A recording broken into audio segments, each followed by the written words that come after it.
মেদিনীপুরের মধ্যে একটি গ্রাম ছিল, যার নাম বল্লভপুর। ওই গ্রামেই থাকত একজন লোক থাকত, তার নাম মধু। মধু কিন্তু খুবই বুদ্ধিমান ছিল। মধু একজনকে সমস্যার সমাধান করতে গিয়েছিল। ফিরতে একটু রাত হয়ে গিয়েছিল। রাতের অন্ধকারে যখন সে রাস্তা দিয়ে হেঁটে বাড়ি ফিরছিল, তখন সে একটি মেয়েকে দেখতে পেল। সেই মেয়েটি বটগাছের তলায় বসে কাঁদছিল। মধু ভয় না পেয়ে মেয়েটির কাছে গেল। তারপর, কে তুমি? কেনই বা এখানে এত রাতে একা বসে আছো? আমি মুক্তা। আমার কিছু মনে পড়ছে না। আমার খুব ভয় করছে। আমি আমার বাড়ির পথ খুঁজতে খুঁজতে এখানে এসে গেছি, আর অনেক রাত হয়ে গেছে। আমার খুব ভয় করছে। তোমার গ্রামের নাম কি? মুক্তা চুপ করে ভাবতে লাগল। কিছুক্ষণ ভাবার পর মুক্তা বলল, আমি জানি না, আমার কিছু মনে পড়ছে না। মধু বুঝতে পারল ব্যাপারটা। ঠিক আছে, এখানে আর একা বসে থাকতে হবে না। তুমি আমার সাথে চলো। আমি এমনিতেই একা থাকি। আজকের রাতটা না হয় আমার বাড়িতেই থাকো। কালকে সকালে আমি তোমার বাড়ি খোঁজ করব। এই কথা শুনে মুক্তার মনে একটু ভয় লাগল।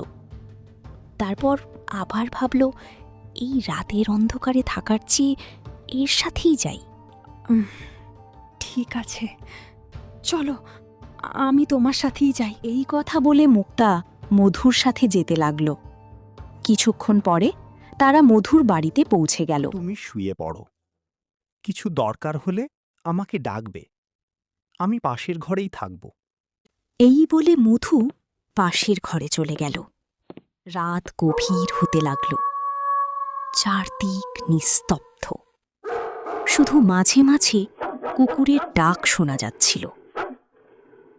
মধু পাশের ঘরে শুয়ে পড়লেও তার মনে অদ্ভুত একটা অস্বস্তি কাজ করছিল। হঠাৎ মাঝরাতে মধুর ঘুম ভেঙে গেল। সে শুনতে পেল মুক্তা যেন কারো সাথে আস্তে আস্তে কথা বলছে। মধু চুপচাপ দরজার কাছে গিয়ে কান পাতল। আমি এখানে আছি, হ্যাঁ, আজই সব শেষ হবে। মধুর গা শিউরে উঠল। সে ধীরে ধীরে দরজার ফাঁক দিয়ে তাকালো, কিন্তু যা দেখল তাতে সে স্তব্ধ।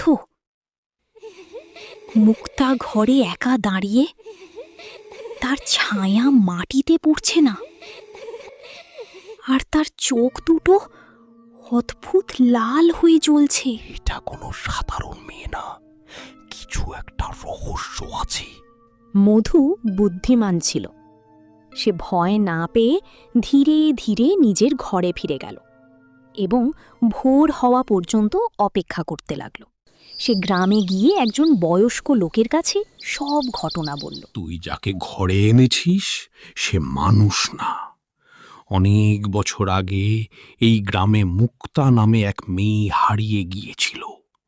লোকেরা বলে সে এখনো পথ হারিয়ে মানুষের কাছে সাহায্য চায়, তারপর তাদের ক্ষতি করে। মধু বুঝতে পারল তাকে বুদ্ধি খাটাতে হবে। সে বাড়িতে ফিরে এসে স্বাভাবিকভাবে কথা বলতে লাগল। মুক্তা, আমি তোমার গ্রামের খবর পেয়ে গেছি। আজই তোমাকে সেখানে পৌঁছে দেব। সত্যি? খুব ভালো। কিন্তু এবার মধু তাকে গ্রামের মন্দিরের দিকে নিয়ে গেল। মন্দিরের সামনে পৌঁছাতেই মুক্তার মুখ বদলে গেল। না, আমি এখানে যাব না। মধু তখন বুঝে গেল তার সন্দেহ ঠিক। মন্দিরের পুরোহিত মন্ত্র পড়তে শুরু করলেন, আর ধীরে ধীরে মুক্তার শরীর থেকে এক অদ্ভুত ছায়া বেরিয়ে গেল। এক মুহূর্তের মধ্যে মুক্তা মাটিতে অজ্ঞান হয়ে পড়ে গেল।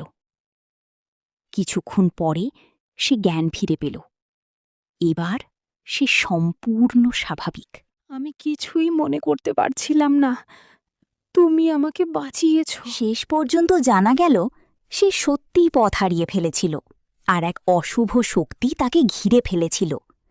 মধুর বুদ্ধি আর সাহসের জন্যই মুক্তা বেঁচে গেল।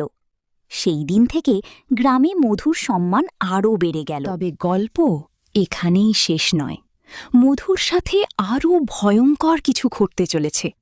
আজ এই পর্যন্ত, বাকিটা পার্ট 2-তে আসবে। এই গল্পের পার্ট 2 দেখতে হলে এই চ্যানেলটিকে সাবস্ক্রাইব করে পাশে থাকুন।